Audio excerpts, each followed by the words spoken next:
په ژوند کې د دنیا پسې غم مکوه.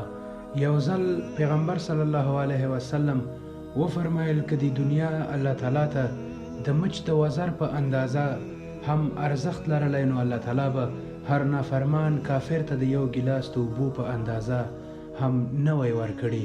قارون د الله تعالی نه خوښېده خو ورته مال او دارایي ورکړه، خو عبدالرحمن ابن عوف د الله تعالی خوښېده، هغه ته هم مال او دارایي ورکړه. فرعون د الله تعالی نه خوښېده خو ورته مال او دارایي ورکړه، په داسې حال کې چې سلیمان علیه السلام د الله تعالی خوښېده، هغه ته هم مال او پاچاهي ورکړه. پیغمبر صلی الله علیه وسلم وفرمایل په دې دنیا کې چې الله تعالی چاته خوښه شي شتمني او مقام ورکوي او بیا په آخر کې مرګ ورکوي او مرګ هر څه ختموي. مرګ د غریب غربت ختموي او د مالدار مالداري ختموي، د زورور زور ختموي. الله تعالی فرمایي ای زما هغه بندگانو چې ایمان مو راوړی، زما نه ویریږئ او زما بندگی وکړئ په یقیني ډول چې آخرت ستاسې دپاره د دنیا نه ډیر بهتره دی.